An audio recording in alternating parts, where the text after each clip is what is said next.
నమస్తే, welcome to Telugu రాజ్యం. నేను సమంత మ్యారేజ్ తర్వాత అంటే సెకండ్ మ్యారేజ్ ఏదైతే భూత శుద్ధి వివాహం ఏదైతే ఉందో ఇప్పుడు అది అందరినీ అంటే ఆ పేరు అతను పెళ్లి చేసుకున్న విధానం అందరికి మధ్యలో ఒక చర్చనీయాంశమైంది. ఎందుకంటే మనం ఇప్పటివరకు చూసింది ఏంటంటే హిందూ సాంప్రదాయ పద్ధతి పెళ్లి చూసాం, ముస్లిం సాంప్రదాయ పద్ధతి పెళ్లి చూసాం, క్రిస్టియన్ పెళ్లి కూడా చూసే ఉంటాం.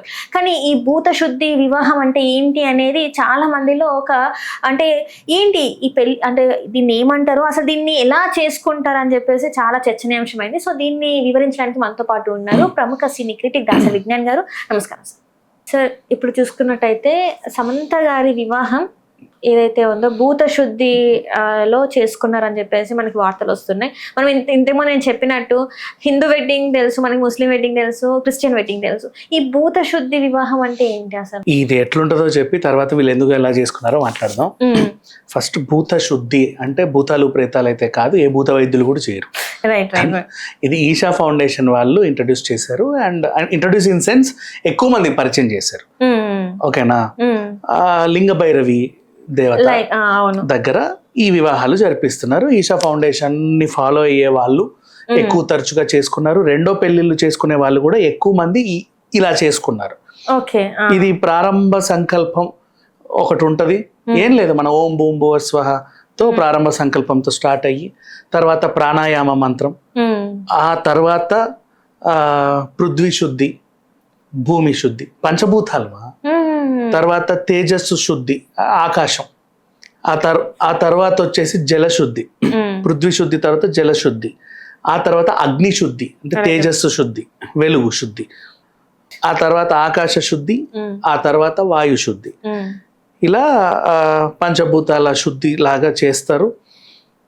వాటికి సంబంధించి మంత్రాలు చదువుతారు. ఆ మంత్రాలే ఉంటాయి, ఈజీ మంత్రాలే ఉంటాయి, పెద్ద కష్టపడాల్సిన అవసరం ఏం లేదు. కాకపోతే నువ్వు చేసే విధానం చాలా అంటే ఒక మంచి ఎక్స్పీరియన్స్ ఇస్తా ఉంటది. అంటే అట్లాంటి పెళ్లి నేను చేసుకోలే, అబ్బాయి నీకు ఎంత బాగా తెలుసు అని నన్ను అడక్కు. సో ఈషాలో చూసాం, ఇట్లాంటి వివాహాలు చాలా చూసాం. ఈషాకి వెళ్తూ ఉంటాం. అంటే ఇప్పుడు మనం ఎప్పుడైనా కూడా పెళ్లి అంటే పెద్ద పందిరేసి అంటే ఉన్న దాంట్లో ఎవరికి తోచిన దాంట్లో వాళ్ళు పందిరేసుకొని ఆ పంతులు గారులను పిలిచి కూర్చోబెట్టుకొని బెల్లం జీలకర్ర తాలి అని ఇలాంటి ఒక తంతు ఉంటది. ఒకరి దగ్గర ఇది, ఇంకొకరి దగ్గర బెల్లం జీలకర్ర నువ్వు అన్నట్టు కాలు పెట్టించుకోవడం, ఇదంతా మన హిందూ సాంప్రదాయం. సో ఈ హిందూ సాంప్రదాయంలో ఇదొక సాంప్రదాయం ఉంది అని చెప్పేసి ఇప్పుడు బయటకు వచ్చిందా? దీనికి మళ్ళీ తర్వాత అంతిమ శుద్ధి అనే ఒకటి ఉంటది, అంటే కంప్లీట్ సర్వభూత శుద్ధి. ఆ తర్వాత లాస్ట్ కి ప్రాణ ప్రతిష్ఠ మంత్రం ఒకటి చేస్తారు, అంతటితో ఇది ఎండ్ అవుతుంది. అండ్ ఇందాక అన్నావు కదా హిందూ సంప్రదాయం అని, ఈ వివాహం చేసుకోవడానికి ఏ మతం అనేది లేదు, అన్ని మతాల వాళ్ళు అర్హులు. ఏ మతం వాళ్ళైనా చేసుకోవచ్చు, హ్యాపీగా చేసుకోవచ్చు, ఏ కులం వాళ్ళైనా చేసుకోవచ్చు. నీకు కావాల్సింది ఒకటే, ఆ లింగభైరవి ఆలయం దగ్గరికి రా, మనస్ఫూర్తిగా నీ పార్ట్నర్ని నీలో ఏకం చేసుకోవడానికి ఒప్పుకో, నీ పార్ట్నర్ కూడా నిన్ను తనలో ఏకం చేసుకోవడానికి దైవ సాక్షిగా పంచభూతాల సాక్షిగా ఒప్పుకొని హ్యాపీగా. అండ్ ఎందుకు ఇలాంటి వివాహమే చేసుకుంటారు, రెండో పెళ్లి వాళ్ళు ఎందుకు చేసుకుంటారు అంటే పాత కర్మలన్నీ కూడా అక్కడ వదిలేస్తారు. గతంలో ఏం చేసాము, ఏమయ్యాయి, నా జీవితంలో ఏమైంది, ఆయన జీవితంలో ఏమైంది, ఓ 40 ఏళ్ళు ఒకలాగా ట్రావెల్ చేశాం, తర్వాత ఈయన నేను కలిసి ఎన్నేళ్ళు బతుకుతామో తెలియదు, ఆ ఉన్నన్ని రోజులు మేము ఎలా ఉండాలి, కలిసి ఉండాలి, పాతవన్నీ వదిలేసి కొత్త జీవితాన్ని ఫ్రెష్గా ప్రారంభించాలి, మనస వాచ కర్మన, ఇట్లా మంచి వివాహం. అండ్ సమంత ద్వారా ఇది మళ్ళీ వెలుగులోకి రావడం నాకు నిజంగా బాగా నచ్చింది. చాలా మంది కూడా చేసుకోవచ్చు ఇలాంటి వివాహాలు. అంటే నీకు ఎందుకు చెప్తున్నానంటే చూపించుకోవడానికి చేసే వివాహాలు వేరు. ఈ రోజుల్లో ఏంటంటే ఇవాళ రేపు అన్ని చూపించుకునే వివాహాలే, అవి కనీసం 2-3 నెలలు కూడా ఉండట్లే పట్టుమని. ఎందుకంటే ఆ ఫోటోలు కూడా వస్తలేవు, ఆ వీడియోలు కూడా వస్తలేవు, ఆ పేమెంట్స్ కూడా మొత్తం పూర్తిగా చేయం, అసలు డివోర్స్ అయిపోతున్నాయి. మేము ఆ లగ్న పత్రిక కొట్టించాను చూడండి, లగ్న పత్రిక అది వస్తుంది, అమ్మో అదొక రకంగా ఉంటది. డెస్టినేషన్ ఎక్కడో పెద్ద కోట, అవన్నీ పెద్ద కోట బుక్ చేస్తారు, అందరు అక్కడికి తీసుకొచ్చి మంచి మంచి వసతులు ఇస్తారు. అవన్నీ చేసిన తర్వాత డాన్సులు, ఇప్పుడు అంబానీ పెళ్లిని చూసాం, ఇంకా చాలా పెళ్లిళ్ళు చూసాం, వాళ్ళు బాగున్నారు దేవుడి దయ వల్ల. మిగతా వాళ్ళ గురించి నేను చెప్తున్నా. ఆ తర్వాత గ్రాండ్గా చుట్టాలందరూ రావడం, ఇండస్ట్రీ పెద్దలు, రాజకీయ పెద్దలు, వాళ్ళు వీళ్ళు అందరూ వచ్చి ఆహాహా ఓహోహో విందైతే ఇక ఆ కోసం నుంచి మొదలు పెడితే సింపుల్ చెప్పాలంటే పంజాగుట్టలో స్టార్ట్ కూకట్పల్లి దాకా ఉంటుంది నీ విందు. అన్ని వెరైటీలు పెట్టి అంతమందిని పిలిచి అంత గ్రాండ్ రిటర్న్ గిఫ్ట్లు ఇచ్చి అమ్మయ్య ఇక కొత్తింట్లోనకో అత్తింట్లోకో వెళ్తే అత్తింటికి వెళ్తే లేదు సపరేట్ వీళ్ళకంటే ఒక ఇంటికి వెళ్తారు. వెళ్ళిన తర్వాత ఆ కొంపలో నెల అయితే అరుపులు, 2 నెలలు అయితే పోలీస్ వ్యాన్లు, 3-4 నెలలు అయితే ఆ కాలనీ వాళ్ళు వచ్చి వీళ్ళకి ఏంటండి ఇక్కడ నుంచి గొడవలు, సంవత్సరం అయితే ఇక ప్రకటనే ఇంకా అయిపోయింది, మేము ఉండట్లేదు అని చెప్పేసి. తర్వాత లొల్లులు, నాకు ఇంత రావాలి, నాకు అంత రావాలి, నాకు ఇది కావాలి, నాకు అది కావాలని పంచాయతీలు. ఇదంతా కలిస్తే యూట్యూబ్ జనాలకు ఒక ఎంటర్టైన్మెంట్ కంటెంట్ ఇచ్చినట్టే కదా. ఫస్ట్ ఏమో ప్రీ కంటెంట్ ఏంటది చేసుకుంటున్నాం, తర్వాత ప్రెసెంట్ కంటెంట్ చూడండి ఎలా చేసుకున్నామో, ఫ్యూచర్ కంటెంట్ చూడగా ఇలా విడిపోయామో, ఇది సంగతి. అవే అవుతున్నాయి కదా. ఎవరు కూడా ఇంత ఖర్చు చెప్పెట్టి చేయడం ఎందుకు, మన ఫ్యూచర్ కోసం ఈ డబ్బులు ఆపేసి చాలా సింపుల్ గా చేసుకుందామని ఎవరు ఆలోచించారు. అండ్ ఇంకొకటి మళ్ళీ సింపుల్ వెడ్డింగ్ అన్నా గుడ్లోకి వెళ్తున్నావు కదా, అది కూడా ఎక్స్పెన్సివ్ వెడ్డింగే. అక్కడ పంతులుగానే ఎంతో కొంత ఏదో ఒకటి చేయాలి. బట్ ఈషా ఫౌండేషన్ లో ఈ వెడ్డింగ్ ఏంటంటే మనసు కలుస్తుంది. చాలా హైలీ మెచ్యూర్డ్ ఉంటారు మా వీళ్ళంతా కూడా. ప్రపంచం అంతా ఆల్రెడీ సగం జీవితం చదివేసి అన్నీ తెలిసి అన్నీ అనుభవించి ఎత్తులు పల్లాలు అన్నీ చూసి ఇంకో జీవితం, నా జీవితాన్ని 2 ముక్కలు చేసి గతం ఫ్యూచర్ అని పెట్టేసి ఆ గతాన్ని చెరిపేసుకొని ఇక్కడ నుంచి ఫ్రెష్గా ఒక మంచి లైఫ్ కొత్తగా లీడ్ చేద్దాం అనుకునే హై మెచ్యూర్డ్ పీపుల్ ఉంటారు. ఆ అండర్స్టాండింగ్స్ కూడా అలాగే ఉంటాయి. అండ్ ఇకపోతే రాజుతో పరిచయం, సమంత గురించి మాట్లాడుకుంటే వీళ్ళకి ఇప్పుడు రాజు ఎక్కడ మన తిరుపతి అబ్బాయి, అవును, తిరుపతి యూనివర్సిటీలో చదివి ఆయనకి డీకే పరిచయం దాసరి కృష్ణ, నాకు ఆయనకు సంబంధం లేదు. ఆ దాసరి కృష్ణ అంటే వాళ్ళిద్దరు చదువుకున్న టైంలో ఫ్రెండ్స్ అని చెప్పేసి, తర్వాత టెక్కీస్ ఇంట్రెస్ట్ అని చెప్పి ఇద్దరు టెక్కులే వెళ్ళారు. ఆ టెక్ ను ఎందుకో వదిలేశారు మనకు తెలియదు కానీ టెక్నాలజీ నుంచి ఫిలిం టెక్నాలజీ వైపు మళ్ళారు. డబ్బింగ్ మూవీస్ తోని వీళ్ళ ప్రస్థానం స్టార్ట్ అయిందని చెప్పుకోవాలి. ఇంగ్లీష్ లో చేశారు, హిందీలో చేశారు, రైటర్స్ గా చేశారు. ఇంకోసారి సినిమాకి రైటర్స్ వీళ్ళు, డి ఫర్ దోపిడి.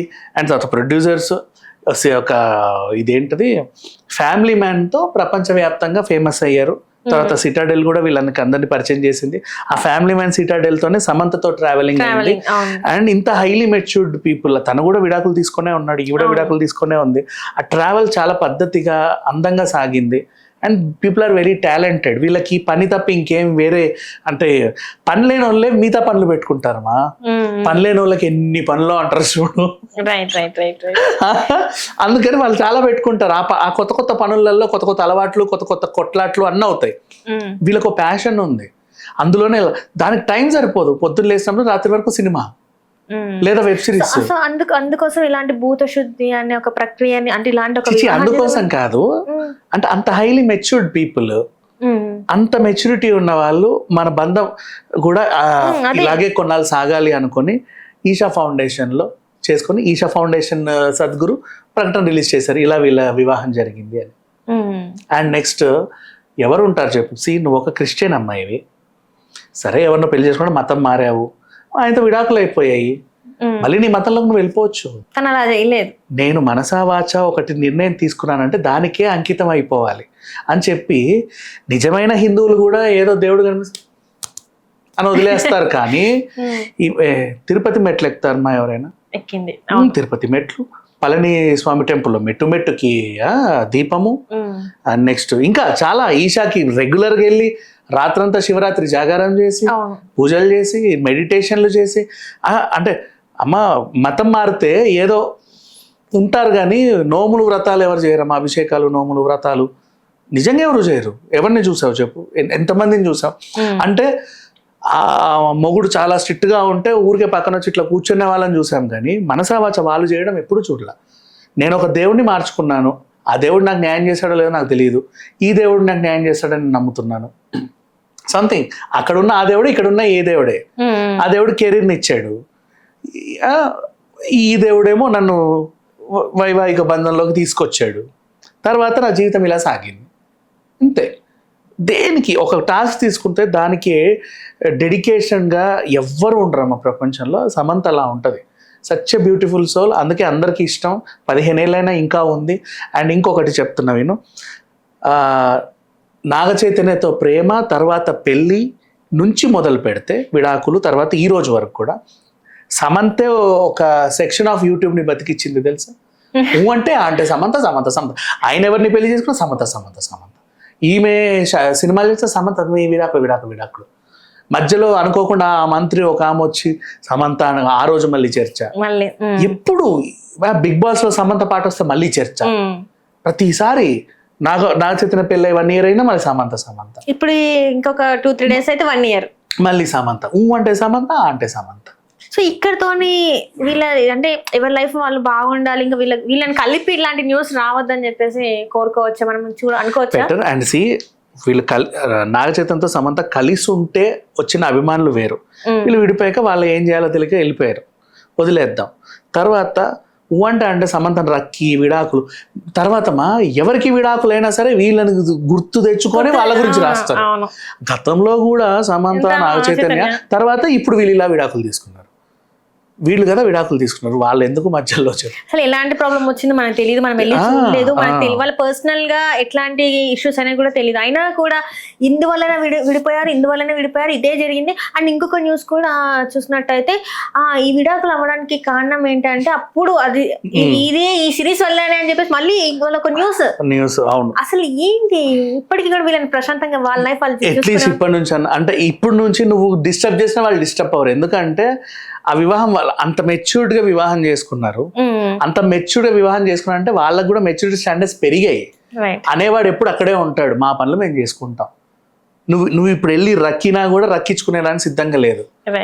అంతే, నీ ఉత్సాహం కొద్ది నువ్వు రక్కుతా ఉంటావు, అంతే, వదిలేస్తుంది. అంతే, they are now highly matured. సో మొత్తానికి అయితే భూత శుద్ధి వివాహం అంటే పంచభూతాలతో కూడిన నీ పాస్ట్ ఏదైతే ఉందో అది మొత్తం క్లియర్ చేసేసి సో కొత్త లైఫ్ లోకి వెళ్తున్నట్టు ఒక సంకేతం. సింపుల్ గా చెప్పాలంటే నెత్తి మీద కొడితే గతం మర్చిపోయి ఫ్రెష్ గా వస్తాను. అట్లాంటి ఒక అలా అనుకో, ఇంకేం చెప్పను. అంతే అంటారా? Right sir, right. Thank you so much. Hello, Telugu రాజ్యం ఛానల్ చూస్తున్నారా? సామాజిక రాజకీయ జీవన చిత్రణే తెలుగు రాజ్యం. అతిశయోక్తులు అసత్యాలు ఉండవు. రాజకీయ కోణం కాదు, ప్రజా కోణమే కొలబద్ద. తెలుగు రాజ్యం వీక్షణ మీ ఉత్తమ అభిరుచికి నిదర్శనం.